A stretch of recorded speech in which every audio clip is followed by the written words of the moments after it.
Right now, as you read these words, you are hurtling through space at 500,000 miles per hour. Not relative to anything Connecting the nearby. primary module Not now. compared to the Readings are moon or stabilizing, Mars or powering even up. the sun. Confirmed, it's operational. This is your absolute velocity The through gravitational the Milky Way waves are galaxy. intensifying. We need Your to true stabilize the speed core through the immediately. cosmos, Reroute the every power second now. you travel 139 miles. In the time it takes to draw a single breath, you've crossed the distance from New York The cosmic to patterns are Philadelphia. intensifying. While you slept last Adjusting night, the focal you journeyed array for 60 better million resolution. miles through the stellar neighborhood surrounding our sun. And yet you feel nothing. No wind against your face, no force pressing you backward. The coffee in your cup sits perfectly still. The curtains hang motionless at your window. For 100 years, we thought we knew where this incredible journey was taking us. We had mapped our position in the galaxy with what we believed was remarkable precision. 26,000 light years from the galactic center, tucked safely in a minor arm of stars called the Orion Spur. Far enough from the radiation-soaked core to allow life to flourish. Close enough to the action to have gathered the heavy elements necessary for rocky planets. A perfect cosmic address. We were wrong, not slightly wrong, not off by a rounding error or a margin of measurement uncertainty. We were wrong by 3,000 light years. 3,000 years for light itself to travel. The pyramids were built roughly 4,500 years ago. A photon leaving Earth when the first stones were laid at Giza, traveling at the maximum speed the universe allows, would still need another 1,000 years to cross the distance by which we miscalculated our position. We thought we lived in Kansas. We actually live in Montana. And the distance error, that was just the beginning. Our velocity is wrong. 20,000 miles per hour faster than every textbook states. Our orbital period around the galaxy is wrong. 15 million years longer than calculated. The structure we live in, what we call a minor spur, an insignificant branch off a major spiral arm, is wrong. It's not minor at all. It's a major spiral arm in its own right, packed with massive stars flooded with radiation, pulsing with stellar birth and death at a rate we never suspected. Even our radiation environment is wrong. We are not floating in some quiet backwater, insulated from cosmic violence. We occupy an active stellar neighborhood far more dangerous than anyone predicted. The night sky above you, the familiar constellations, the band of the Milky Way stretching overhead, all of it sits in a different place than we thought. 3,000 light years displaced, moving 20,000 miles per hour faster through a fundamentally different cosmic environment. How did this happen? How did an entire civilization armed with telescopes and mathematics in a century of astronomical observations get something so basic, so catastrophically wrong? The answer begins with something invisible, something that has been hiding the truth from us since the first human being looked up at the stars and wondered where we are. Dust. Try an experiment. You're sitting in a room right now, look around. Notice the walls, the furniture, the windows. Now close your eyes and try to draw a map of this room from memory. Mark where the door is, where the windows sit, the position of every object. You can do this easily. You have perspective. You can see the room from different angles. You can walk around measuring distances with your feet, confirming relationships between objects with your eyes. Now imagine a different challenge. You're standing in the exact center of a dense forest. Trees surround you in every direction. Their trunks block your view beyond a few dozen feet. Their canopy blots out the sky. You cannot see the forest's edge. You cannot see any landmarks beyond the trees immediately surrounding you. You cannot step outside the forest to see its shape from above. Draw a map of this forest. Mark your position within it. Calculate the distance to the edge. Determine the forest's overall structure. Is it circular, elongated? Does it have clear boundaries or fade gradually into grassland? Impossible, you'd say. I need perspective. I need to see the whole thing from above. I need measurements, tools, reference points beyond what's immediately visible. This is the challenge astronomers faced when they tried to map the Milky Way galaxy in the early 20th century. We are inside it, embedded deep within billions of stars, surrounded by vast clouds of bison dust that block our view in every direction. We cannot step outside the galaxy to see its shape. We cannot fly above the galactic disk to measure distances accurately. Every observation must be made from inside the forest using only what we can see from our single vantage point. And for 100 years we tried, with increasing sophistication, with better telescopes, with more refined mathematical techniques. Harlow Shapley, working at Mount Wilson Observatory in the 1920s, made the first serious attempt. He studied globular clusters, ancient spheres of stars that orbit the galaxy's center. By measuring their distances and plotting their distribution, he calculated that the sun sits roughly 26,000 light-years from the galactic core. This wasn't a final answer. Shapley knew his measurements carried uncertainties. But it was the first serious estimate based on observational evidence rather than pure speculation. Over the following decades, astronomers refined this number using different methods, different standard candles, different mathematical approaches. The estimates clustered around 26,000 light-years. Some said 25,000. Others pushed it to 27,000. But the consensus held. For the first time in human history, we had an address. A position in space that extended beyond our solar system, beyond our stellar neighborhood, to encompass our place in the galaxy itself. That number, approximately 26,000 light-years, became the foundation of galactic astronomy.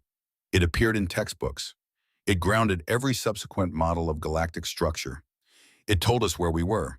But those measurements depended on something called standard candles. Imagine you're standing in a dark field at night. Somewhere in the distance, you see a light. How far away is it? You can't tell just by looking. A bright light far away looks identical to a dim light nearby.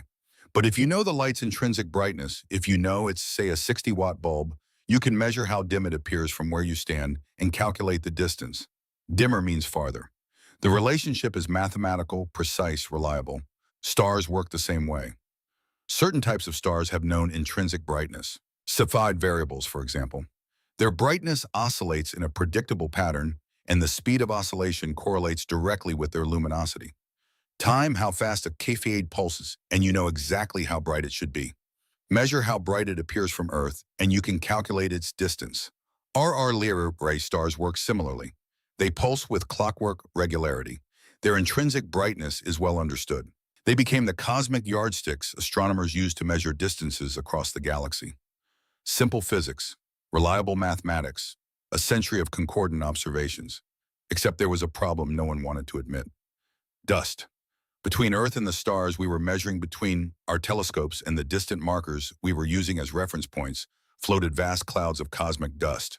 Not dust like you'd find on a bookshelf, not particles of dead skin cells and fabric fibers.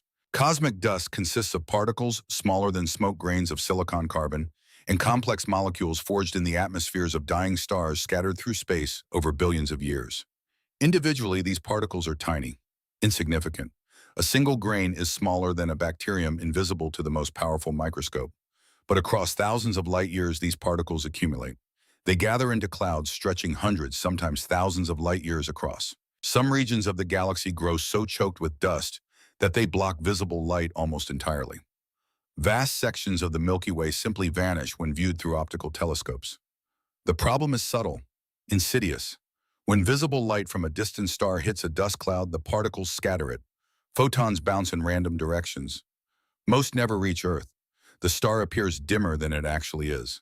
And if you're using that star as a standard candle, if you're assuming you know its intrinsic brightness and calculating its distance based on how dim it appears, the dust makes you calculate the star as farther away than it really is. Now multiply this error across thousands of measurements, across decades of observations, across an entire century of astronomical surveys building on each other, each one assuming the previous measurements were fundamentally sound. The entire map shifts. Distances become systematically wrong. Our position in the galaxy drifts farther from the truth with every new observation that fails to account for dust correctly. And for 100 years, we had no way to see through the dust. Optical telescopes, instruments that detect visible light, the same wavelengths human eyes perceive, cannot penetrate dense clouds. The light scatters, the view blocks. Entire regions of the galaxy remain invisible, hidden behind curtains of floating debris. Astronomers filled these gaps with educated guesses. They assumed spiral arms continued in predictable patterns behind the dust. They assumed stellar densities stayed consistent. They assumed the structure they could see represented the structure they couldn't. They built models, sophisticated models, beautiful models that explained the observations they could make and extrapolated smoothly into the regions they couldn't, and the models were wrong. But no one knew how wrong until infrared technology arrived. Infrared light behaves differently than visible light. These longer wavelengths pass through dust particles without scattering as much. Think of it this way. Imagine trying to throw a basketball through a chain-link fence. The ball is large relative to the gaps in the fence. It bounces off. It doesn't pass through cleanly. Now imagine throwing a grain of sand through the same fence. The grain is tiny compared to the gaps. It slips through easily. Visible light is the basketball. Infrared light is the grain of sand. Dust clouds that completely block visible wavelengths become transparent to infrared. Suddenly, hidden stars appear. Structures behind the dust reveal themselves. Star-forming regions wrapped in their birth clouds emerge in vivid detail. The man who first understood this was Lyman Spitzer, Jr. Born in 1914 in Toledo, Ohio, Spitzer spent his career thinking about things no one else considered possible. In 1946, when rockets were still primitive and the idea of artificial satellites belonged to science fiction, Spitzer wrote a paper titled Astronomical Advantages of an Extraterrestrial Observatory. He argued that space telescopes could revolutionize astronomy, not because they'd be bigger or more powerful than ground-based instruments, but because they'd escape Earth's atmosphere. They'd see wavelengths absorbed by air, ultraviolet infrared wavelengths invisible from the ground. They'd see clearly without atmospheric distortion. They'd see continuously without clouds or daylight interrupting observations. His colleagues thought he was dreaming, building a telescope large enough to matter and launching it into orbit. The engineering didn't exist. The rockets didn't exist. The funding certainly didn't exist. But Spitzer was patient. Patient in the way that defines great science. He understood that revolutionary ideas take decades to mature. That infrastructure must be built. That technology must catch up to vision. He worked on early satellite proposals in the 1950s, consulted on space telescope designs in the 60s and 70s, watched other astronomers develop infrared astronomy from the ground, achieving glimpses of what space-based infrared observations might reveal. He taught at Princeton for 47 years, mentored generations of astronomers, published papers on stellar dynamics, interstellar matter plasma physics, contributed to fields far beyond his space telescope advocacy, but he never saw his complete vision realized. Spitzer died in 1997 at age 82. 6 years later, NASA launched the Spitzer Space Telescope, an infrared observatory placed in an Earth-trailing, heliocentric orbit designed specifically to see what optical telescopes could not, to peer through the dust and map the galaxy's true structure. The telescope bore his name, a tribute to 50 years of patient advocacy for an idea most dismissed as impractical. Spitzer's telescope began revealing discrepancies almost immediately. Star-forming regions appeared where none were expected. Spiral arms extended farther than models predicted. Stellar densities differed from calculated values. Distances measured by Spitzer using infrared observations that cut through dust didn't match distances calculated from optical observations. But Spitzer's resolution had limits. It could see through dust, but not clearly enough to rewrite the entire galactic map with confidence. The infrared images were blurry compared to optical observations. Measurements came with larger error bars. The discrepancies could be explained away as instrumental uncertainties, calibration issues, systematic errors that would resolve with better data. For 2 decades, the astronomical community noted these anomalies and filed them away as curiosities. Interesting, worth investigating eventually, but not urgent, not paradigm-shattering. The fundamental model, our position, our distance from the galactic center, the structure of the Orion Spur, remained intact. Until December 25, 2021. On Christmas Day from French Guiana, an Ariane 5 rocket lifted off carrying the most sophisticated astronomical instrument ever built, the James Webb Space Telescope. Webb is not just bigger than previous space telescopes. It's not just more sensitive. It represents a fundamental leap in capability. The primary mirror stretches 21 feet across. Not a single piece of glass, but 18 hexagonal segments, each coated in a microscopically thin layer of gold. Gold reflects infrared light better than any other practical material. These mirrors collect faint infrared signals from objects billions of light years away, or from dust-obscured regions right here in our own galaxy. The collected light funnels into 4 scientific instruments, each tuned to specific infrared wavelengths. One of those instruments, the near-infrared camera NIRCam, represents 20 years of work by a woman who refused to accept limitations. Marcia Reek was born in 1951 in California. She earned her PhD in astronomy from Harvard in 1976 at a time when women in observational astronomy faced constant skepticism about their technical capabilities. She chose to work on infrared instrumentation, a field still developing, still proving itself, where technical expertise mattered more than academic politics. In the 1990s, when NASA began planning what would become the James Webb Space Telescope, Rika assembled a team at the University of Arizona to compete for the contract to build the primary imaging camera. They won. For the next 20 years, Rika oversaw the development of an IR cam, the detector that would capture the first images from Webb, the instrument that would peer through dust and see the universe in wavelengths invisible to human eyes. The technical challenges were immense. The camera needed to operate at temperatures just 40 degrees above absolute zero. It needed to detect individual photons arriving from objects billions of light years away. It needed to maintain perfect focus while the telescope itself expanded and contracted with temperature changes in space. Reek's team solved every problem, built redundant systems, tested obsessively. When Webb finally launched in December 2021, NIRCam worked perfectly. Each photon tells the truth, Riki said in an interview after the first images were released. We just had to learn to listen. Webb deployed its sunshield in early January 2022. It reached its orbital position at the second Lagrange point, a gravitationally stable location a million miles from Earth later that month. Engineers spent months aligning the mirror segments with nanometer precision, calibrating the instruments, testing every system. First science observations began in July 2022, and immediately something looked wrong. But Webb's most important advantage wasn't just seeing through dust. It was seeing through dust with unprecedented clarity and measuring distances with accuracy never before achieved. When Webb observes the same region in multiple infrared wavelengths, simultaneously scientists can compare the results. Dust affects different infrared wavelengths in predictable, well-understood ways. By measuring these differences precisely, they can calculate exactly how much dust lies between Webb and the target object. Then they correct for it. They remove the dust's effect from the data, mathematically revealing the object's true brightness and therefore its true distance. This process transformed everything we thought we knew about our galactic neighborhood. By March 2024, a team at the Harvard-Smithsonian Center for Astrophysics had analyzed 3 years of Webb data focusing on star-forming regions across the Orion Arm. They measured hundreds of RR Lyrae stars, those reliable cosmic yardsticks that had served astronomy for a century. Their conclusion broke decades of consensus. Every RR Lyrae star Webb observed appeared 11% farther away than existing catalogs indicated. Not some of them, not most of them. Every single one. The pattern was undeniable, systematic, consistent across hundreds of measurements spanning thousands of light years.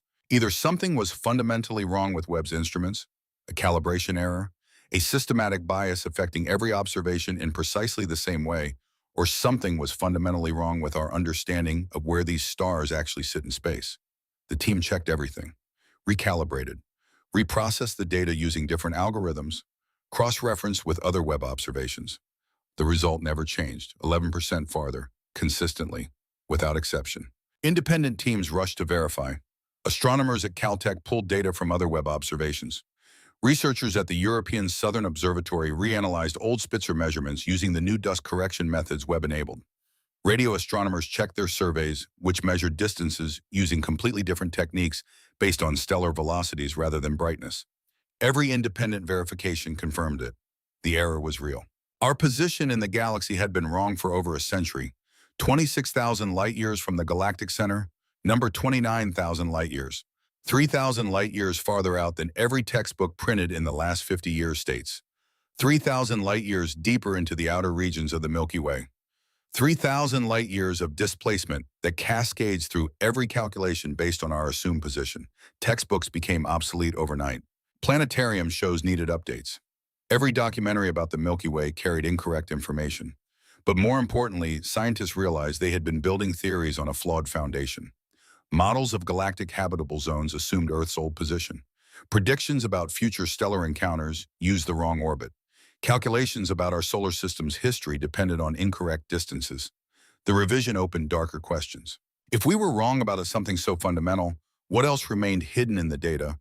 What other assumptions needed examination? But distance was not the only error. The team discovered our orbital velocity around the galactic centers measured incorrectly as well. Not just slightly faster, 20,000 miles per hour faster than predicted.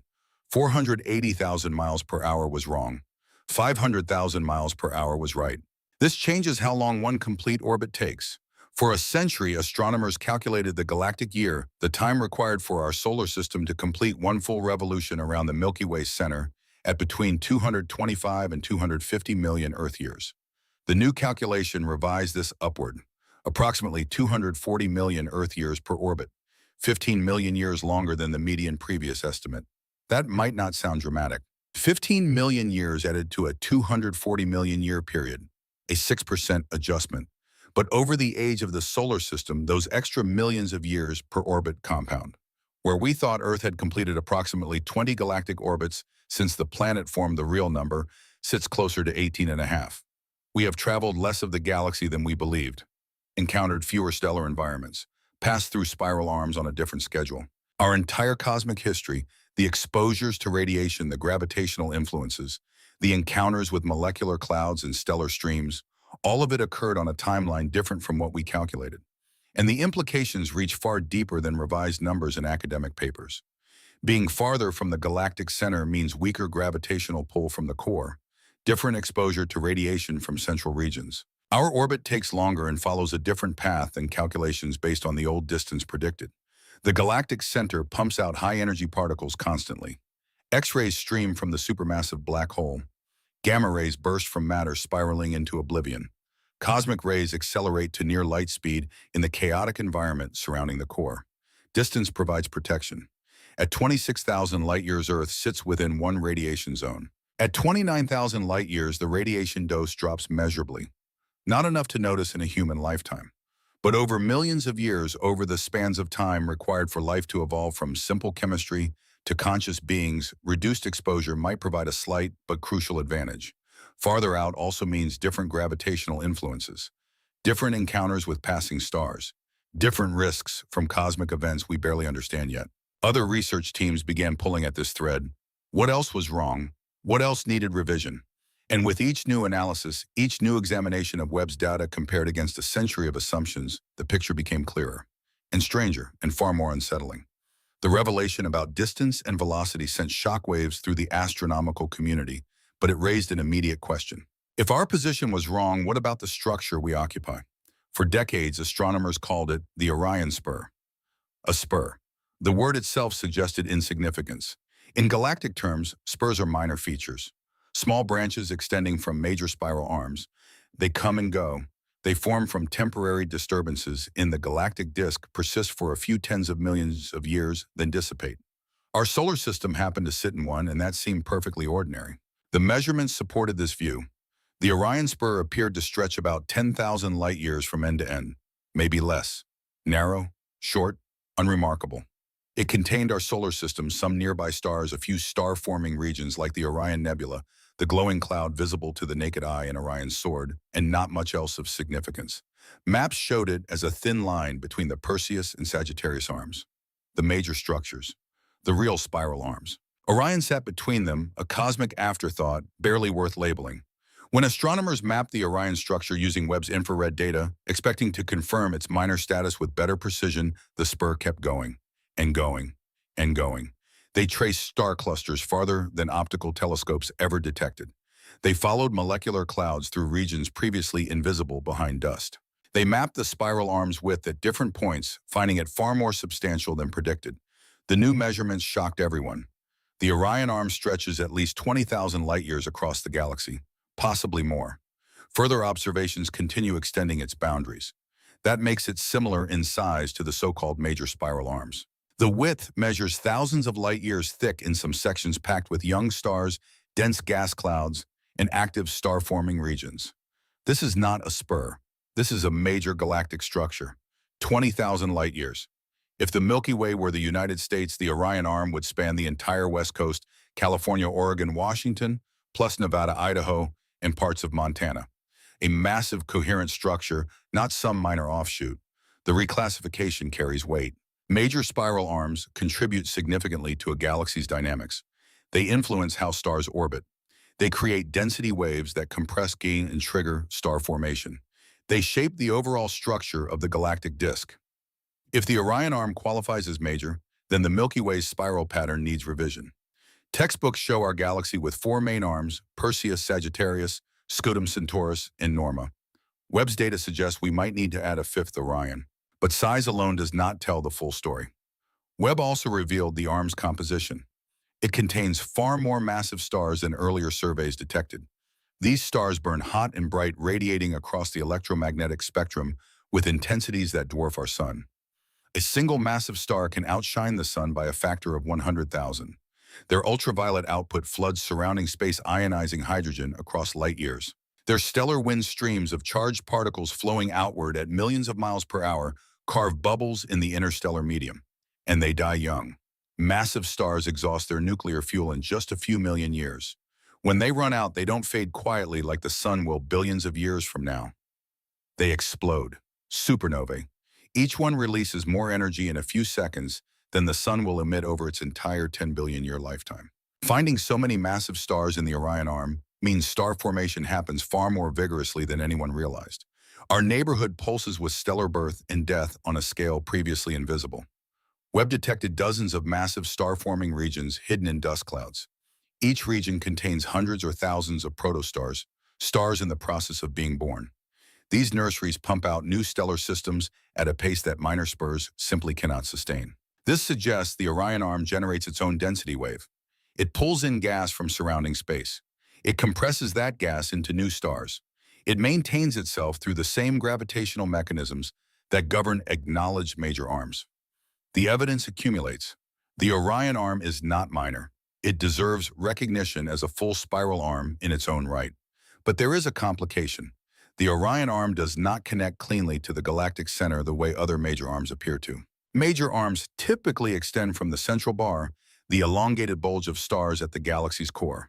They spiral outward from there, wrapping around the disk in grand, sweeping curves that trace back to the gravitational influence of the bar. The Orion Arm seems to exist independently, floating between the Perseus and Sagittarius structures without an obvious anchor point at the center. Some astronomers propose it might be a bridge, a connecting structure that links two major arms together. Bridges form in many spiral galaxies, short segments that run perpendicular to the main arms, creating a web-like pattern across the disk. If the Orion Arm functions as a bridge, that would explain why it appears substantial without connecting directly to the center. Other researchers argue the arm might be ancient, a remnant from a past collision with a smaller galaxy. When galaxies merge, the interaction triggers massive bursts of star formation and can create new spiral features. The Orion Arm's unusual position and vigorous star formation could be evidence of such an event frozen in the galactic structure millions of years after the collision ended. Webb's data supports both theories and contradicts both. The observations confirm the arm's size and activity, but cannot yet determine its origin or how it connects to the larger galactic architecture. What we know for certain is that we live in a far more significant structure than anyone thought. Not a quiet backwater, not a minor branch, a major spiral arm thick with stars actively forming new solar systems. And that significance brings consequences. Supernova explosions in nearby star-forming regions could send radiation waves toward Earth. Massive stars in the Orion Arm will explode as supernovae within the next few million years. Some may already have exploded, their light still traveling toward us through space. When those shock waves reach our solar system, cosmic ray bombardment will increase. Radiation doses will climb. Density waves passing through the arm could disturb the Oort cloud, the spherical shell of trillions of comets orbiting in the solar system's outermost reaches. Gravitational perturbations from these waves might send comets toward the inner solar system, increasing impact rates on Earth. The implications grow heavier the more you consider them. Our solar system's history, the evolution of life on Earth, the future risks we face, all depend on the nature of our galactic environment. If that environment is more active and more dangerous than we thought, everything changes. And the revelations about the Orion Arm were just the beginning of what Webb uncovered about where we actually are. Understanding where we are in the galaxy is not just an academic exercise. It is not simply a matter of updating numbers in textbooks or correcting diagrams in planetariums. Our position determines everything about our cosmic environment, the radiation we receive, the gravitational forces acting on our solar system, the encounters with other stars and interstellar structures, the very conditions that allowed life to emerge and evolve on Earth over 4 billion years. Get the position wrong and every calculation built upon it becomes suspect. For the next 12 months after the initial distance revelation in March 2024, teams around the world worked to understand the full scope of the error. They reanalyzed decades of astronomical data.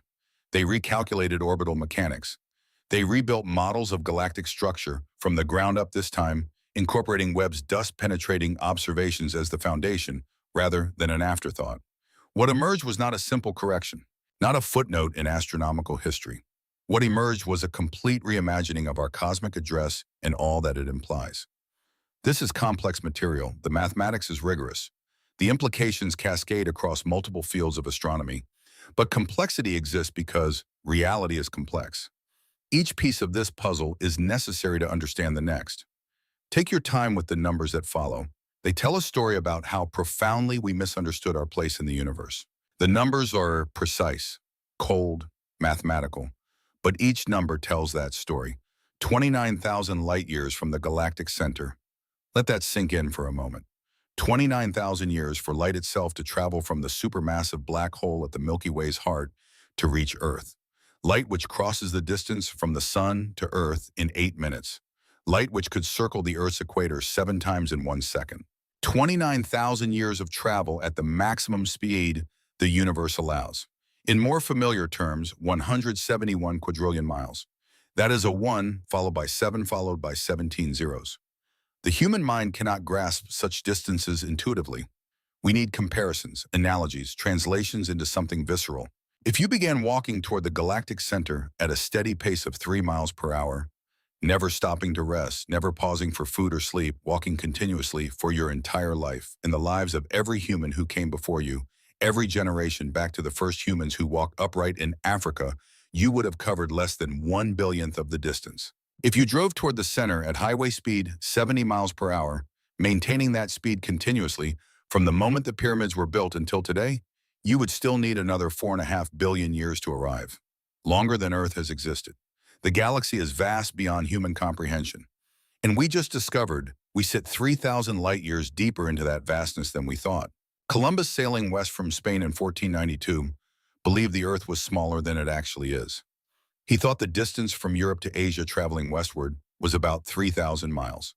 The actual distance is closer to 12,000 miles. He underestimated by 75%. We underestimated our distance from the galactic center by 11.5%. Not as dramatic as Columbus's error in percentage terms, but in absolute terms, the mistake is staggering. 3,000 light years, 18 quadrillion miles. A distance light needs 3 millennia to cross. If the Milky Way were the United States, we thought we lived in Kansas, in the geographic center, the heartland. We actually live in Montana, pushed significantly farther north in a completely different climate zone, surrounded by different terrain, facing different weather patterns. And this displacement cascades through every calculation that depends on our position. Orbital mechanics, for instance. When you're farther from the center of rotation, you need to move faster to maintain a stable orbit. Like a figure skater extending their arms during a spin, they slow down. Pull the arms in and rotation accelerates. The same physics governs everything from spinning ice skaters to orbiting solar systems. At 26,000 light years from the galactic center, moving at 480,000 miles per hour, the math worked. The orbit balanced. Gravitational pull from the center matched the outward force from our motion. Stable, predictable, safe. But we're not at 26,000 light years, we're at 29,000. Farther out, requiring different velocity to maintain stability. Webb's precise measurements of stellar positions and velocities across the Orion Arm, combined with advanced motion tracking algorithms, revealed something stunning.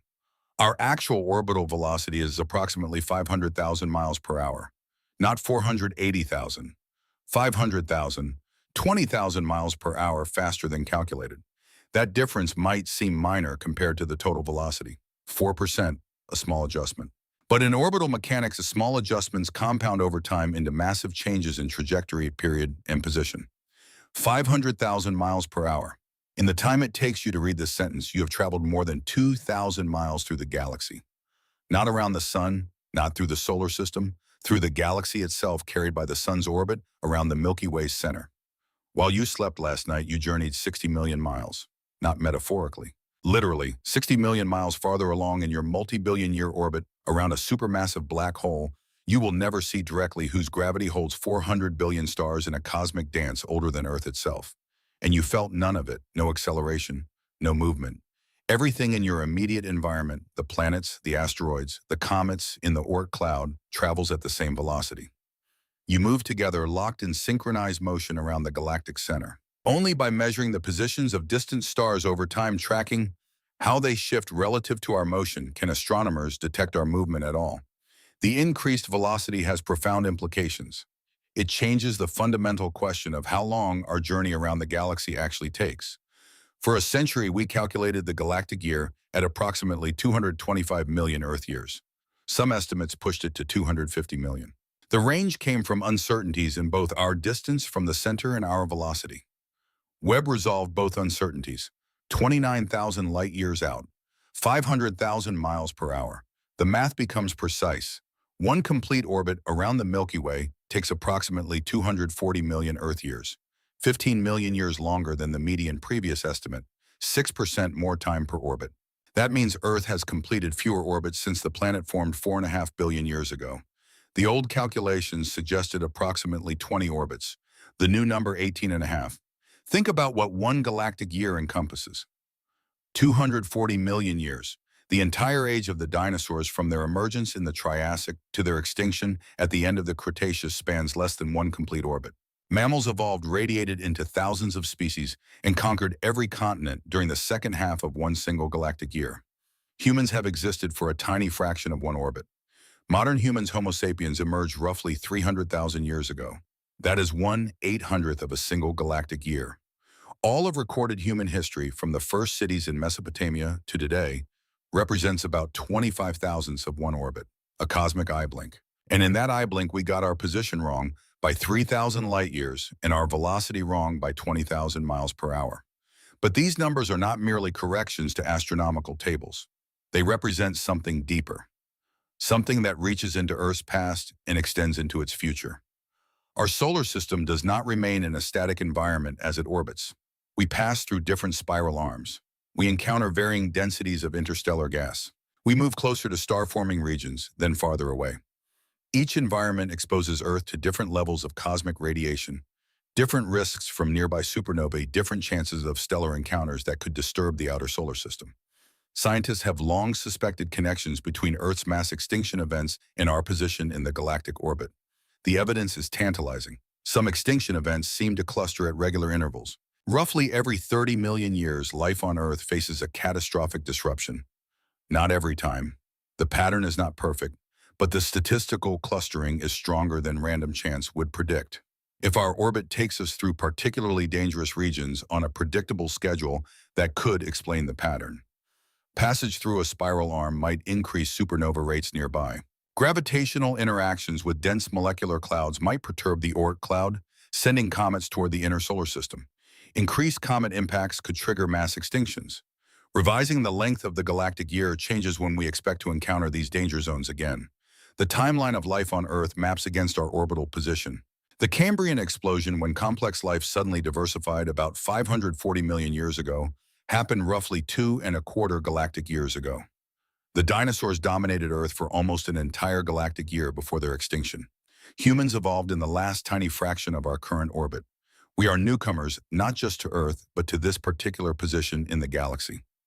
Understanding our true orbital period affects predictions about the future as well. In about 240 million years, we will return to roughly the same position in the galaxy we occupy now. The spiral arms will have shifted, star-forming regions will have moved. The dangers and opportunities our descendants face, if any descendants remain, will depend on where the galactic environment takes them during that time. But Webb revealed something even more unsettling about our orbit. The path is not perfectly circular. It is not even a stable ellipse unchanged over billions of years. Gravitational interactions with the galactic bar, the elongated structure of stars at the Milky Way's center, and density waves in spiral arms cause our orbit to change shape slowly over immense timescales. Sometimes we drift farther from the center. Sometimes we edge closer. These variations happen so gradually that measuring them requires tracking our motion over decades with incredible precision. Webb's multi-year observations provided exactly that precision. The data, combined with computer models of galactic dynamics, suggest we might currently be in a phase where our orbit is gradually expanding, moving outward, gaining distance from the galactic core. If true, future galactic years will take even longer than the current 240 million, and the farther out we drift, the more our environment changes in ways we cannot yet predict. But distance and velocity were not the only surprises hiding in Webb's data. The woman who might have predicted all of this never lived to see Webb launch. Vera Rubin died on Christmas Day 2016. exactly 5 years before Webb lifted off from French Guiana.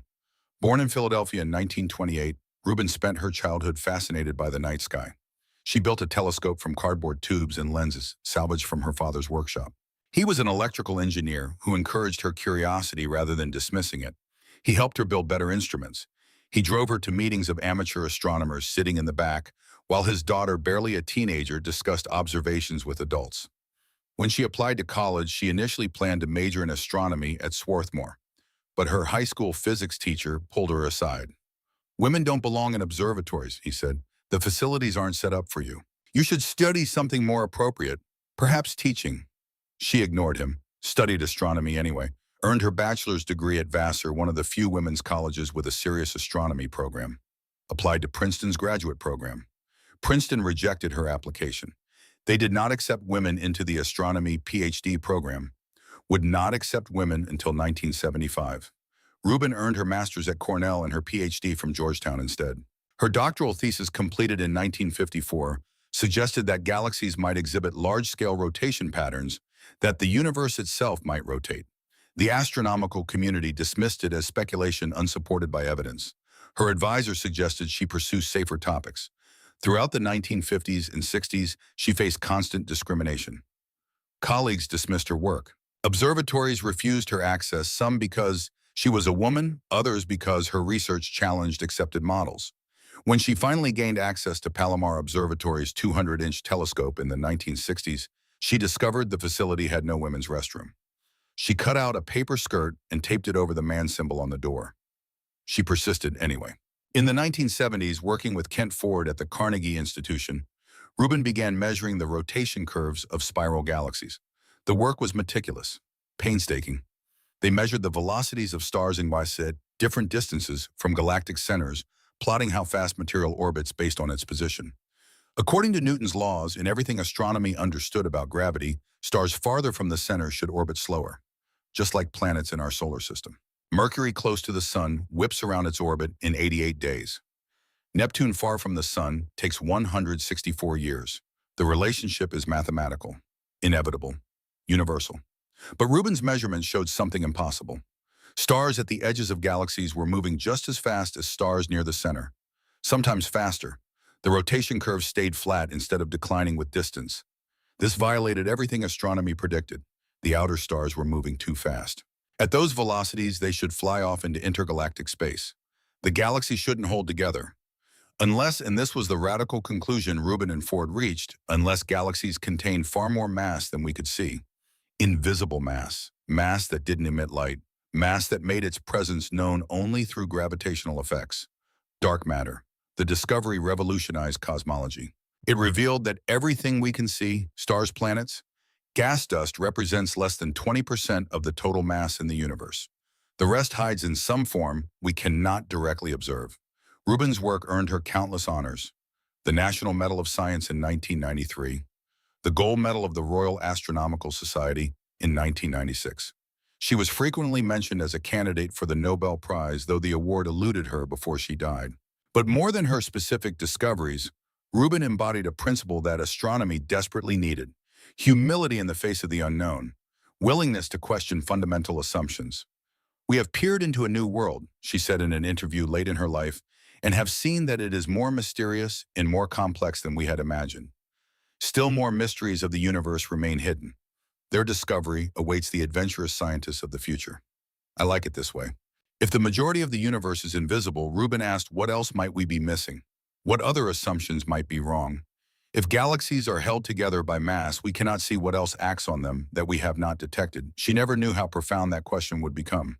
Never knew that within a decade of her death, a telescope would reveal that our basic understanding of where we sit in the galaxy was wrong, that the structure we inhabit was misclassified, that our measurements of distance and velocity were systematically off. But she would not have been surprised. She spent her career proving that the universe hides most of itself from us, that what we think we know is a tiny fraction of what actually exists. That certainty in astronomy is often just ignorance we haven't recognized yet. Dark matter taught astronomers to be humble, to question assumptions, to recognize that the most fundamental facts might be wrong. Webb proved her right in ways she never anticipated. Dark matter does not emit light, does not absorb light, does not interact with electromagnetic radiation in any way we can detect. We know it exists only because of its gravitational effects. Its mass curves space-time, bends the paths of photons passing through it, holds galaxies together against the forces that would tear them apart. The Milky Way sits embedded in a massive dark matter halo, extending hundreds of thousands of light years beyond the visible disk. This halo is not uniform. Dark matter clumps and streams through space in complex patterns shaped by billions of years of gravitational evolution.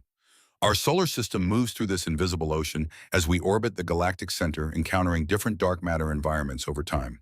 Webb cannot detect dark matter directly. No telescope can.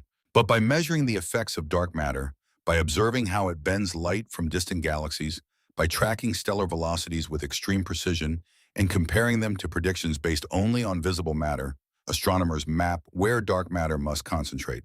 The revised distance and velocity measurements allowed researchers to recalculate the dark matter distribution in our region of the galaxy. The results revealed something unexpected. We sit in a region where dark matter density appears slightly lower than the galactic average at this distance from the center. Not a true void, but a relative underdensity. About 15% less dark matter than models predicted for our orbital radius. This matters more than it might seem. Dark matter influences everything: star formation, galaxy evolution, the stability of planetary orbits over extremely long timescales. Lower dark matter density means weaker gravitational forces from the invisible mass. This might make our orbit slightly less bound to the galactic center, allowing greater variation in our path over billions of years. It might also affect how passing dark matter clumps interact with the solar system. Some theories propose that dense dark matter streams could occasionally pass through the solar system, their gravity perturbing comet orbits in the Oort cloud. If we live in a relative dark matter underdensity, these perturbations might happen less frequently than in other galactic regions. Fewer gravitational disturbances. Fewer comet showers triggered by invisible mass passing nearby.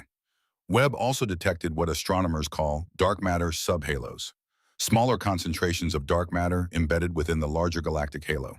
These subhalos are thought to be remnants of smaller galaxies that merged with the Milky Way billions of years ago.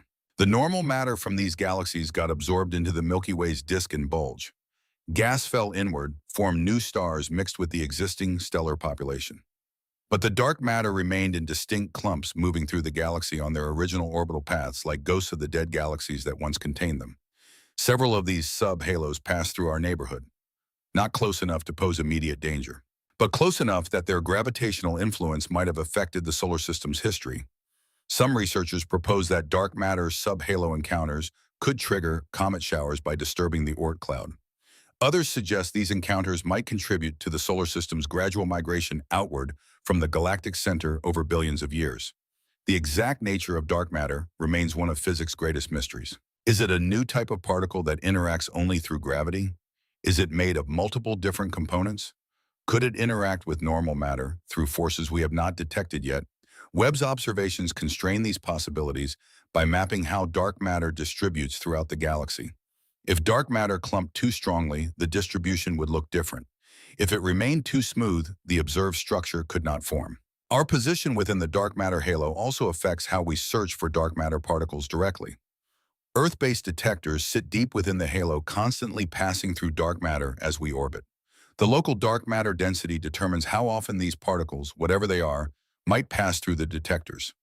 Webb's measurements of the halo density near Earth help physicists predict detection rates and interpret experimental results. We are swimming in dark matter, constantly. It permeates everything, and we cannot see it, cannot feel it. No, it exists only through mathematics and gravity. We live surrounded by an invisible ocean we barely understand. Its presence shapes the galaxy.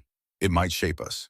And as we continue our orbit, we drift through different currents in this dark ocean, heading toward regions where the density changes and the invisible becomes slightly more present, or slightly less. We do not know which. We are only beginning to map the darkness. But the most haunting discovery, hiding in Webb's data, had nothing to do with dark matter, or dust, or distance measurements. It had to do with time, and violence, and the rhythms of extinction written in rock. Scattered around our position in the galaxy, ancient star clusters float through space like cosmic fossils. These globular clusters, dense spheres containing hundreds of thousands of stars, formed when the Milky Way was young. Most are 10 to 13 billion years old. nearly as old as the universe itself. They orbit the galactic center on paths that carry them through the disk periodically. Several will pass near our solar system within the next 100 million years. Several have passed nearby in the recent past, but there are other travelers through our neighborhood. Stranger ones, more violent ones. Rivers of stars flow through the Milky Way. Not metaphorical rivers, actual streams of stars. Remnants of smaller galaxies and star clusters that the Milky Way devoured billions of years ago. When a small galaxy approaches the Milky Way, tidal forces rip it apart. Gravity pulls harder on the near side than the far side, stretching the smaller galaxy into an elongated shape.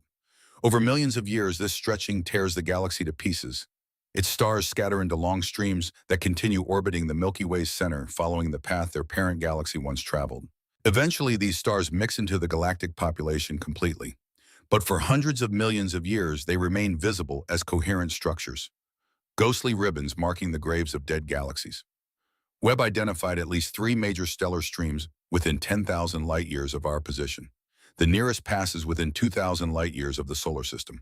These streams contain old stars, some older than our sun, moving at velocities different from the local stellar population. They cut through our region of space at odd angles, their orbits tilted relative to the galactic disk.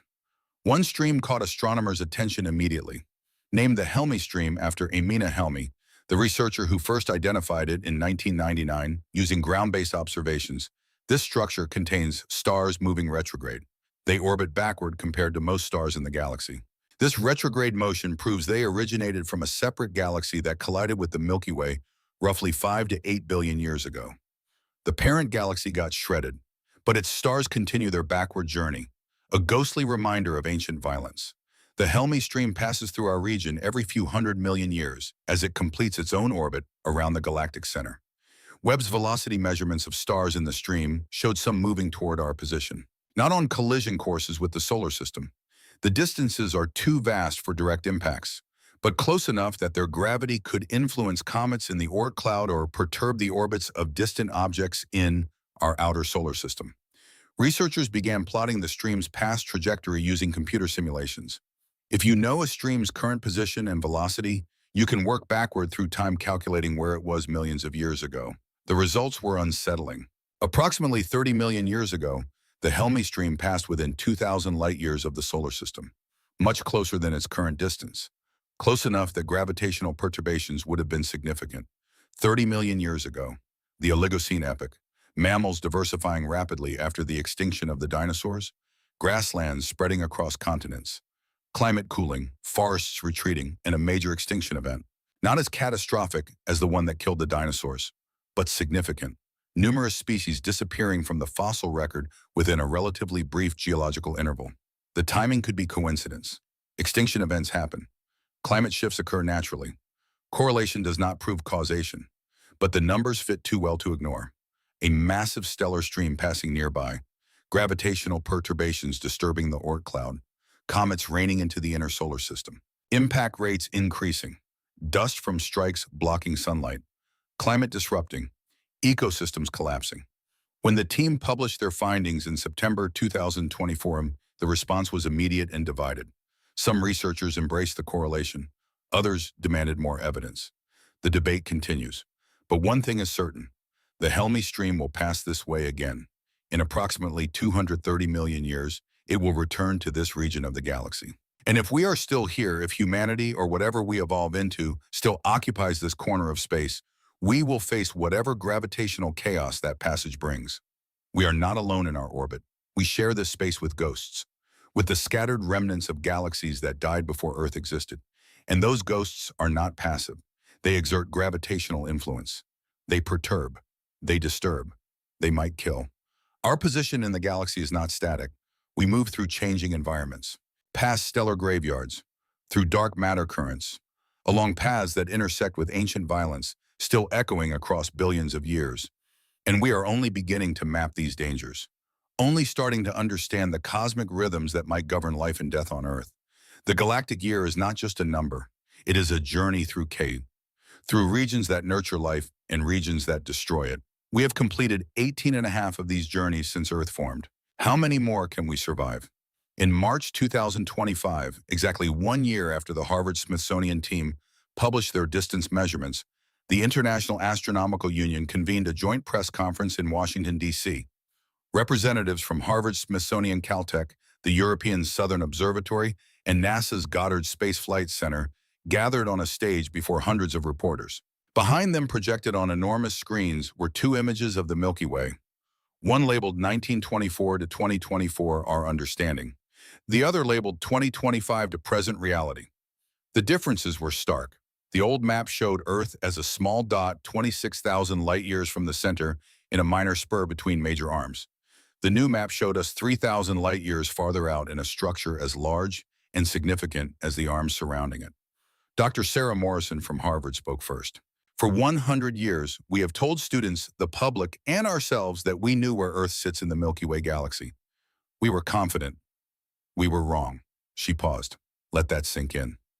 The James Webb Space Telescope, through its ability to peer through cosmic dust, has revealed that our distance from the galactic center is 29,000 light-years, not 26,000.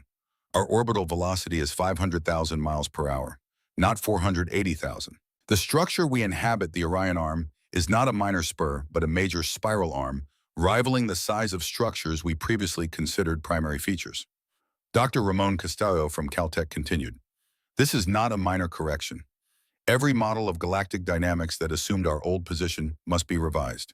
Every calculation of our radiation environment, every prediction about our orbital history. The implications cascade across astronomy, astrobiology, planetary science, and our fundamental understanding of Earth's place in the cosmos. The questions came rapid fire. How could we be wrong for so long? Dust.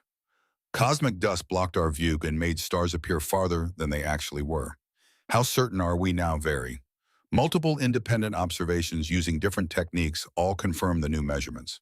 What does this mean for life on Earth? We're farther from the galactic center's radiation than thought, which may have been beneficial. But we're in a more active spiral arm, which brings different risks. Does this change the search for life elsewhere? Absolutely. If our position is rare, habitable zones might be smaller and more specific than we thought. The press conference lasted 90 minutes. The news spread globally within hours. Human Map of Cosmos Rewritten ran the headline in the New York Times. We were lost in space for a century, declared Scientific American. Webb telescope reveals we don't know where we are, led the BBC's science coverage. But for the astronomers involved, the announcement was not about embarrassment. It was about progress, about the scientific method working exactly as it should. Make observations, build models, test them. When better observations reveal flaws, rebuild the models. This is not a failure of science, Dr. Morrison emphasized in the closing remarks. This is science succeeding. We were wrong because our instruments couldn't see through dust. Now we have instruments that can. We looked, we measured, we corrected. That's how knowledge advances. The applause that followed was genuine, because she was right. A century of error had been corrected in 3 years of new observations. That is not failure, that is triumph. But the press conference marked only the beginning of what Webb would reveal. The distance correction opened new questions, and in the data already collected, answers were waiting. 80 million years from now, the night sky will look nothing like it does today. The constellations you recognize, Orion the Hunter, Ursa Major, the Southern Cross, will have dissolved. Not because the stars have died, though some will have, but because they will have moved, drifted apart. Each star following its own orbit around the galaxy at slightly different speeds in slightly different directions. The bright stars that currently dominate our view will have scattered across hundreds of light years. New stars currently too dim or too distant to see with the naked eye will have drifted closer, becoming the prominent landmarks in a transformed sky. The Milky Way's band, that river of light stretching overhead on clear nights, will appear dimmer, fainter, less defined. Because in 80 million years, our solar system will have entered a void. Not empty space in the absolute sense. Space is never truly empty. Even in the darkest regions between galaxies, a few atoms of hydrogen float in every cubic meter. Photons from the Big Bang, the cosmic microwave background, permeate everything. But by galactic standards, the region we are approaching is empty. Stellar density drops to 10% of what we experience now. Star formation ceases almost entirely. The massive bright stars that light up spiral arms are absent. Only old dim stars remain scattered across vast distances. Webb mapped this void with the same infrared precision that revealed our true distance from the galactic center. The observations confirmed what earlier less precise surveys suggested. Between the Orion Arm and the Sagittarius Arm, the next major spiral structure outward from the galactic center lies a gap roughly 6,000 light-years across. We are moving toward it. Our orbit carries us inexorably into this low-density region. In 80 million years, we will be deep within it. This is important information, but it's a lot to process. Take your time with it. The galactic void ahead is real measurable, and our trajectory toward it is certain. But understanding what that means requires connecting multiple concepts we've already covered. You have the tools to understand this. Let the pieces fit together. What happens when a solar system enters a galactic void? Stellar encounters become even rarer than they are now. This reduces gravitational perturbations to the Oort cloud, potentially decreasing comet impacts on Earth. Radiation from nearby stars drops because there are fewer nearby stars. The local interstellar medium thins out, reducing the drag force on the solar system's motion through space. In some ways, the void offers a safer environment than our current position. Fewer massive stars mean fewer supernovae. Less radiation, less chaos. But voids also present challenges. The interstellar medium, while thinner, has different composition. Void regions contain older gas that has been processed through fewer stellar generations. Lower abundances of heavy elements in the diffuse material between stars. More concerning is what happens at the void's boundaries. Where the Orion Arm transitions into the void, stellar density drops sharply over a relatively short distance. This creates a gradient, a boundary region where conditions change rapidly. Our solar system will cross this boundary in roughly 70 million years. The transition might take only a few million years, essentially instantaneous on galactic timescales. But during that transition, the local radiation environment will shift dramatically. The gravitational influence from nearby stellar populations will change. The density of cosmic rays might vary as we move from a region with active supernovae to one where such events are rare. These rapid changes could affect Earth's climate, its magnetic field interactions with the solar wind, potentially even the rate of comet delivery from the Oort cloud if gravitational influences shift at the boundary. Some researchers propose that void passages might correlate with certain patterns in Earth's geological and biological record. Long-term climate cycles, periods of reduced tectonic activity, intervals where extinction rates drop below average. The evidence remains controversial. The timescales are so vast that correlating galactic position with terrestrial events requires extraordinarily precise dating of both. Uncertainties compound, margins of error overlap, but the hypothesis is testable. As our understanding of the solar system's past trajectory improves as geological dating methods become more precise, the correlations will either strengthen or dissolve. What we know for certain is that our trajectory toward the void is unchangeable. The galactic mechanics are inexorable. We will spend perhaps 50 million years crossing through this low-density region before emerging into the Sagittarius Arm on the other side. During that time, Earth will experience conditions unlike anything in recent geological history. A lonelier galaxy, a darker sky, a different cosmic environment, and we cannot predict everything that environment will bring. If you were asked to design a perfect location in the galaxy for a planet to host complex life, what would you choose? Not too close to the galactic center. The inner regions fail multiple habitability criteria. Stellar density is too high. Stars pass close to each other frequently. Close encounters between stars can disrupt planetary systems, catastrophically flinging planets into interstellar space or sending them spiraling into their parent stars. The radiation environment near the center is too harsh. Supernovae explode more frequently in densely packed core regions, bathing nearby worlds in lethal doses of cosmic rays and gamma radiation. The X-rays streaming from the supermassive black hole at the exact center add to the bombardment. The gravitational environment is too chaotic. Tidal forces from the central black hole and the dense stellar population create instabilities that make long-term stable orbits difficult to maintain. But you would not choose the outer edges of the galaxy either. The outer regions present different problems. Star formation rates drop dramatically in the outermost reaches. Fewer stars mean fewer planetary systems, which reduces the total number of potential habitable worlds. Heavy element abundance decreases with distance from the galactic center. Carbon, nitrogen, oxygen, iron, silicon, the elements essential for building rocky planets and the chemistry of life, as we understand it, come from supernovae. They are forged in the cores of massive stars and scattered through space when those stars explode. Too far from active star-forming regions, and there might not be enough raw material to create Earth-like worlds.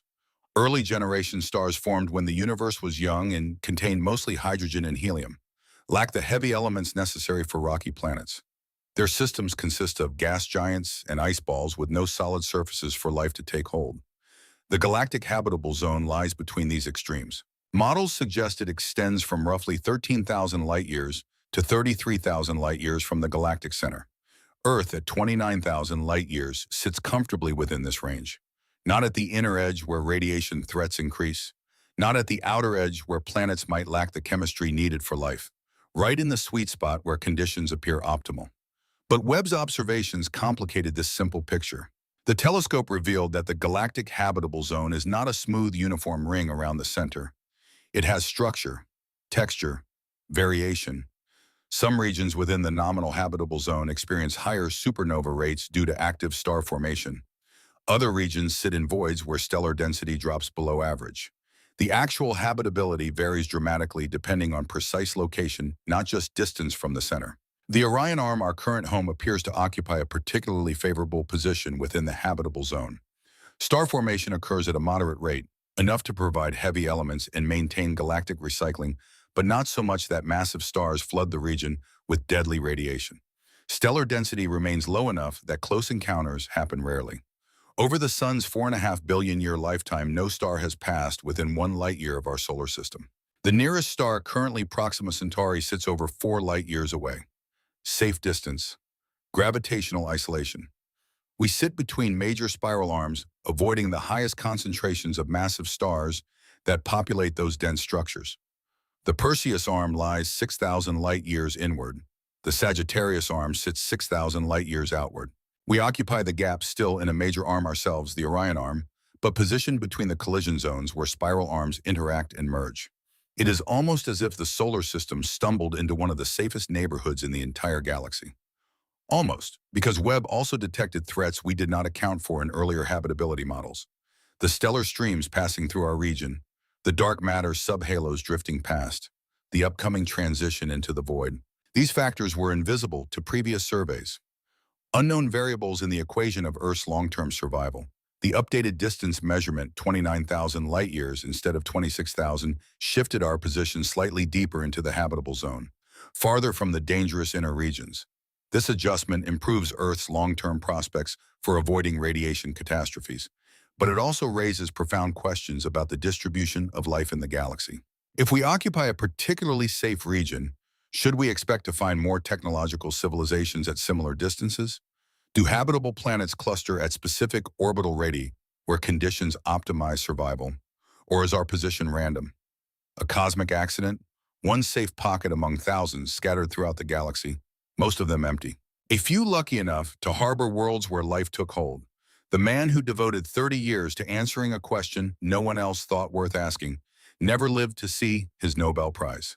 Raymond Davis Jr. was born in 1914 in Washington, D.C.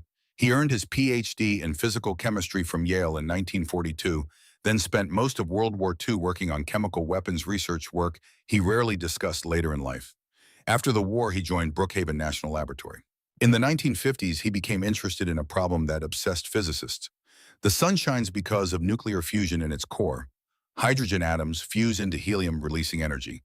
That energy takes hundreds of thousands of years to work its way from the core to the surface where it emerges as light and heat. But fusion also produces neutrinos, ghost particles that barely interact with matter. They escape the sun's core, immediately streaming outward at nearly the speed of light. Physicists could calculate how many neutrinos the sun should produce, but no one had detected solar neutrinos. No one knew if the theoretical calculations matched reality. Davis decided to try. He designed an experiment using a tank filled with 600 tons of perchloroethylene cleaning fluid placed deep in the Homestake gold mine in South Dakota, a mile underground, shielded from cosmic rays by thousands of feet of rock. When a neutrino hit a chlorine atom in the tank, it would occasionally transform that chlorine into radioactive argon. Davis could extract the argon atoms and count them. The number of argon atoms would tell him how many neutrinos passed through the tank. He expected to detect about 3 argon atoms per day based on solar models. The experiment began in operation in 1967. Davis descended into that mine every day, extracting argon-counting atoms. The work was tedious, painstaking. Most days he detected nothing. After a year of observations, he had a result. About 1 argon atom per day, not three. One, the solar neutrino problem was born. Either the sun was not fusing hydrogen as vigorously as models predicted, which seemed impossible since the sun's energy output was well measured, or something was wrong with our understanding of neutrinos. Colleagues suggested Davis's experiment was flawed, that he was missing neutrinos somehow, that his technique didn't work, but he kept refining, kept measuring, kept descending into that mine. For 30 years, colleagues retired, some died. The mine closed for commercial operations in 2003. Davis kept working until 2006, 92 years old, still descending into the darkness to count atoms. He was not counting for himself. He was counting for the truth. In 2002, at age 88, Davis shared the Nobel Prize in Physics. The award recognized his detection of cosmic neutrinos and his persistence in the face of a result no one could explain. The explanation came from other experiments. Neutrinos come in three types: electron neutrinos, muon neutrinos, tau neutrinos, and they can change type as they travel, oscillate between flavors. The sun produces electron neutrinos, but by the time they reach Earth, some have oscillated into muon or tau neutrinos. Davis's experiment could only detect electron neutrinos. He was seeing 1/3 of what the sun actually produced. The missing 2/3 had changed flavor during the 8-minute journey from the sun to Earth. Davis was not wrong. The sun was not wrong. Our understanding of neutrinos was incomplete. I wasn't discouraged, Davis said in an interview after winning the Nobel. I knew I was measuring something real. The universe was telling me the truth. I just had to listen long enough to understand what it was saying. 30 years in a mine to prove that ghost particles change identity during flight. 30 years of patience rewarded with the most fundamental insight into the nature of matter. When astronomers using Webb discovered that our galactic position was wrong, some invoked Davis's name. Not because the problems were similar, but because the lesson was the same. When your measurements don't match expectations, one of three things is true. Your measurements are wrong, your expectations are wrong, or your understanding of what you're measuring is incomplete. Webb's measurements were not wrong. The extensive verification proved that. So either our expectations about galactic distance were wrong or we fundamentally misunderstood how dust affects observations. Both turned out to be true. Davis taught a generation of scientists that patience reveals truth, that persistence in the face of anomalous data is not stubbornness, it's integrity, that the universe rewards those willing to listen for decades instead of demanding answers immediately. Webb proved that lesson in 3 years instead of 30. But the principle holds. The data was always there, hidden in dust, waiting for instruments sensitive enough to see through it, waiting for minds patient enough to question a century of consensus. Davis would have appreciated that. But there is one more scientist whose work made Webb possible, whose persistence opened the door to seeing what had always been invisible. Andrea Ghez was born in 1965 in New York City. She studied physics at MIT, earned her PhD from Caltech in 1992. Her doctoral research focused on star formation. But she became interested in a different question. At the center of the Milky Way, 29,000 light-years from Earth, something massive lurked. Radio observations detected intense emissions from a source called Sagittarius A star. Some astronomers proposed it might be a black hole, but proving that required seeing the center clearly, measuring the motions of stars orbiting whatever occupied that space. The problem was the same one that had plagued galactic cartography for a century: dust. The galactic center is shrouded in dense clouds that block visible light almost completely. Infrared observations could penetrate the dust. But Earth's atmosphere distorts infrared light. Stars appear as blurred smudges instead of sharp points. You cannot track stellar motions precisely if you cannot see the stars sharply. Ghez proposed a solution: adaptive optics, a technique that uses deformable mirrors to compensate for atmospheric distortion in real time. The telescope's mirror shape changes hundreds of times per second, correcting for atmospheric turbulence. In the 1990s, adaptive optics on large telescopes was experimental, untested for precision astronomy. Most researchers considered it too risky to base a major research program on an unproven technology. Ghez proceeded anyway. She secured access to the Keck Observatory in Hawaii. Its 10-meter mirror combined with infrared cameras and adaptive optics could theoretically see individual stars near the galactic center with unprecedented clarity. For 25 years, starting in 1995, Ghez and her team observed the galactic center multiple times per year. They tracked individual stars, measured positions with extraordinary precision, built up a database of stellar motions spanning decades. The results were stunning. Stars near Sagittarius A star moved at incredible speeds. Some exceeded 5,000 miles per second. They followed elliptical orbits with periods of just a few years, incredibly fast for galactic scales. One star designated S0-2 orbits so close to Sagittarius A, a star that it completes one orbit in just 16 years. At closest approach, it reaches 3% of the speed of light. By tracking these orbital motions, Gaz calculated the mass of whatever they orbited, 4 million times the mass of the Sun, compressed into a region smaller than Mercury's orbit, a supermassive black hole. Confirmed. Measured precisely. In 2020, Gaz shared the Nobel Prize in Physics for this work. The award cited her for the discovery of a supermassive compact object at the center of our galaxy. But more important than the specific discovery was what her work proved. Adaptive optics works. Infrared observations can achieve extraordinary precision. Dust, which had blinded optical astronomy for a century, could be overcome. When NASA designed the James Webb Space Telescope in the 1990s and 2000s, Gaz's techniques informed every decision. Webb operates entirely in infrared wavelengths. The regime Gaz proved could penetrate dust. Webb's instruments achieve precision comparable to what Gaz demonstrated from the ground, but from space where atmospheric distortion doesn't exist. Each new answer reveals 10 new questions, Gaz said in an interview after her Nobel win. That's not frustrating. That's what makes science exciting. We will never run out of mysteries. The universe is too vast, too complex, too surprising. She never set out to revolutionize galactic cartography. She wanted to see the galactic center, to measure a black hole. But in proving that dust could be penetrated, that infrared observations could achieve exquisite precision, she laid groundwork. Webb's discoveries about our true galactic position exist because Gaz proved it was possible to see clearly through cosmic dust. Because she spent 25 years demonstrating that patience and persistence overcome obstacles that seem insurmountable. The through line is clear. Spitzer advocated for space telescopes when rockets barely worked. Rubin proved most of the universe is invisible. Davis showed that 30 years of patience reveals truth. Gaz demonstrated that dust can be defeated. Reek built the camera that captured it all. Each generation of scientists built on the previous. Each refused to accept limitations as final. Each persisted when others said the problem was too hard, the timeline too long, the technology too uncertain. And now we see clearly, through dust, through darkness, through a century of accumulated error. We know where we are. The silence bothers us more than we admit. For 70 years since the first radio telescopes powerful enough to detect artificial signals from other star systems came online, we have been listening, searching for evidence that we are not alone, that somewhere in the galaxy other minds have evolved, other civilizations have built technology, other voices are calling out into the darkness. We have heard nothing. No organized radio signals, no laser pulses, no megastructures blocking starlight in patterns too regular to be natural. The galaxy, as far as we can tell, is quiet. Enrico Fermi, the physicist who helped build the first nuclear reactor, asked the question that now bears his name during a lunch conversation in 1950.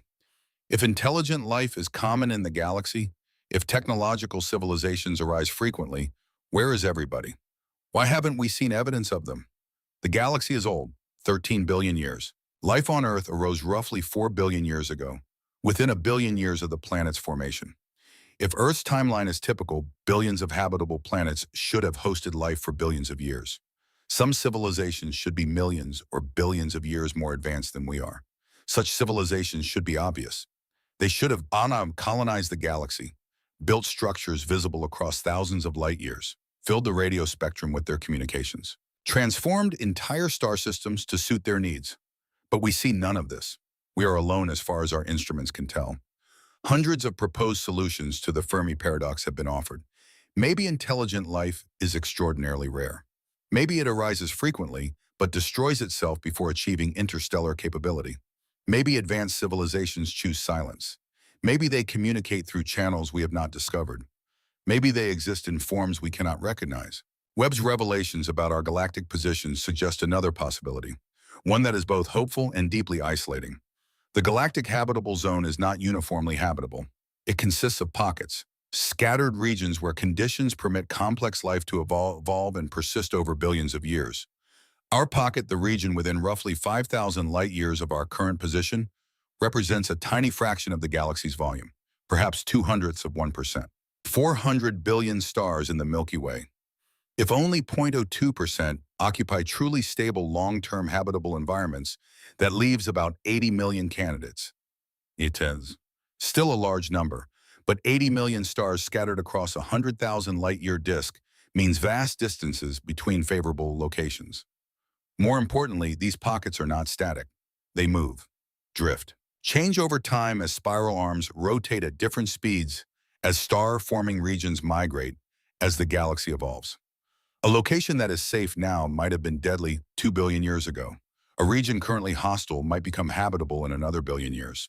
The windows of opportunity for life are not just spatial, they are temporal. Webb's mapping of nearby stellar populations revealed that most stars in our neighborhood are 2 to 3 billion years older than the Sun. If planets around these stars developed life on similar timescales to Earth, those biospheres could be billions of years more advanced. The question is not just where other civilizations might exist. It is when. Maybe they were here, in this pocket, 2 billion years ago when these older stars were young and their planets were in the early stages of biological evolution. Maybe intelligence arose. Maybe civilizations flourished. Maybe they explored this region of the galaxy, found Earth, a young planet still dominated by single-celled life. Nothing interesting, and moved on. And then the pocket drifted. Spiral arms shifted. The radiation environment changed. Supernova rates increased. The habitable window closed.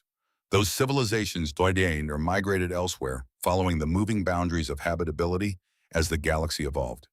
Now we are here, in the same pocket, but at a different time. The stage is the same. The actors have changed. The previous show ended before we arrived. We perform alone. If this is true, the Fermi paradox resolves into something profound and melancholy. We are not searching for neighbors who exist now. We are searching for echoes of neighbors who existed then. Signals from dead civilizations. Ruins on planets orbiting stars that were habitable when those stars were younger but have since become hostile. The galaxy is not uniformly quiet because life is rare. It is quiet because habitable pockets or rare windows of opportunity are brief and timing matters more than we realized. We might be early in our pocket's habitable window. The first intelligence to arise here in this particular configuration of spiral arms and stellar streams in radiation environments. Or we might be late, the last, following in the footsteps of civilizations that came and went while Earth was still cooling from its formation. Either way, we are alone in our time. And that loneliness is not evidence of failure. It is evidence of rarity, of extraordinary circumstance, of improbable fortune. We exist in a narrow slice of space and time where conditions permit not just life, but complex life. Not just complex life, but conscious life. Not just consciousness, but technology. Not just technology, but the capacity to ask where we are and why. And now finally we know the answer to where. 29,000 light-years from the galactic center. 75 light-years above the galactic plane, in a major spiral arm between collision zones. In a dark matter under density. In a pocket of habitability that represents 0.02% of the galaxy's volume. Moving at 500,000 miles per hour through stellar streams and past dark matter subhalos, completing one orbit every 240 million years, heading toward a void we will enter in 80 million years. We know where we are, at last. After a century of searching in the wrong place, looking at the wrong distances, calculating with the wrong numbers, Webb gave us our true address, showed us the cosmic neighborhood we actually occupy rather than the one we imagine. And that neighborhood is stranger, more dangerous, and rarer than anyone predicted.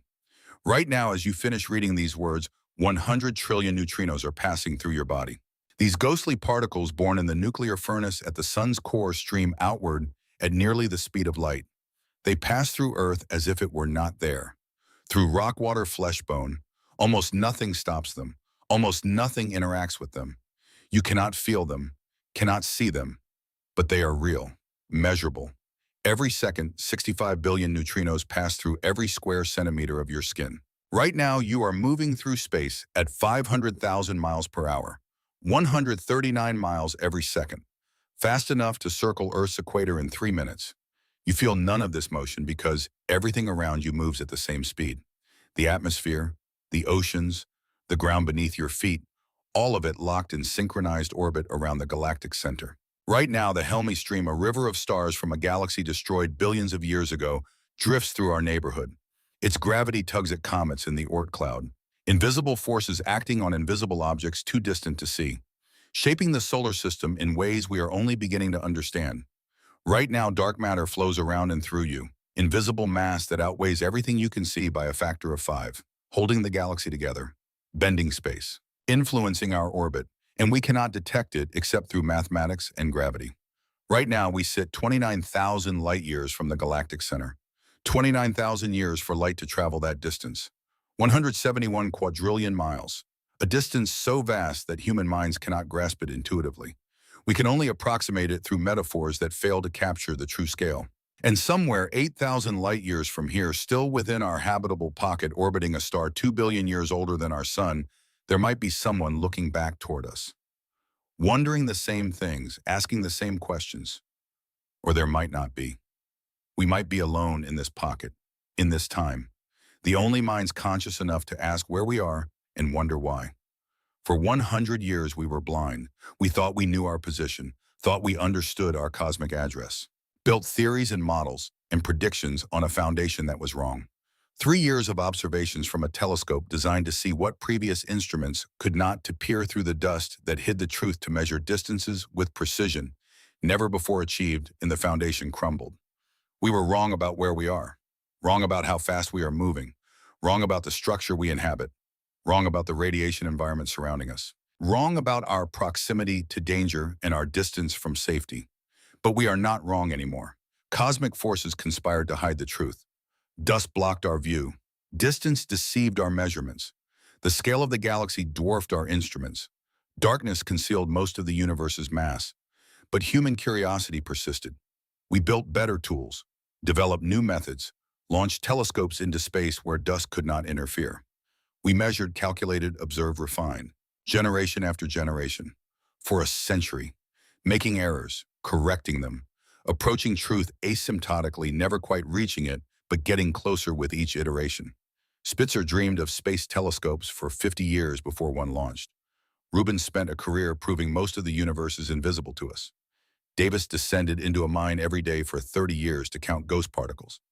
Gez tracked stars at the galactic center for 25 years to prove a black hole existed. Rika spent 20 years building a camera to capture photons from the edge of time. Each of them faced skepticism.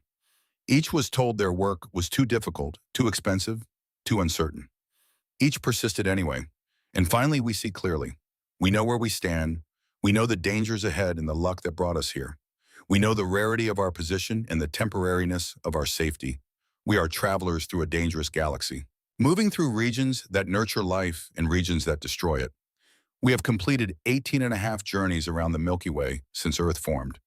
Most of those journeys occurred before life became complex enough to notice, before consciousness emerged, before we could ask where we were going. Now we can ask, and we have answers, not complete answers. Questions remain. How many other habitable pockets exist? When were they habitable? What lives there now or lived there then? But we have made progress. Real progress. From blind to sighted. From ignorant to informed. From lost to found. In the contest between cosmic forces that hide truth in dust, in darkness, in distance, and human minds that refuse to accept mystery as final, between the universe's tendency toward concealment and our species' insistence on understanding the mind, has won this round. We were wrong for 100 years. We are right now. That transition from error to accuracy, from assumption to knowledge, from belief to verification, that is the triumph. Not the triumph of being special, not the triumph of occupying some privileged position handed to us by cosmic fate. The triumph of looking unflinchingly at reality, of accepting that cherished beliefs were wrong, of rebuilding understanding on better foundations, of knowing where we actually are instead of where we wished we were. We stand 29,000 light years from the center of a galaxy we are only beginning to understand, in a rare pocket of habitability that will not remain habitable forever, moving through stellar streams and dark matter currents toward a void we will enter long after every human reading these words has died. But we know we are moving, we know where, we know why. And in a universe vast beyond comprehension, old beyond imagination, complex beyond complete understanding, that knowledge, hard-won, carefully verified, built on decades of patient observation, is enough. We know where we are. Finally, at last, after wandering blind through space for all of human history, mapping incorrectly for a century, assuming wrongly about our cosmic home. we know. And that knowing that simple fact of accurate position changes everything about how we see ourselves and our place in the universe. We are not cosmic wanderers anymore. We are cosmic navigators, charting our position, understanding our trajectory, preparing for what comes next. The journey continues. The orbit proceeds, 500,000 miles per hour toward futures we cannot fully predict through environments we are only beginning to map. But we know where we are now. And from that knowledge, everything else becomes possible.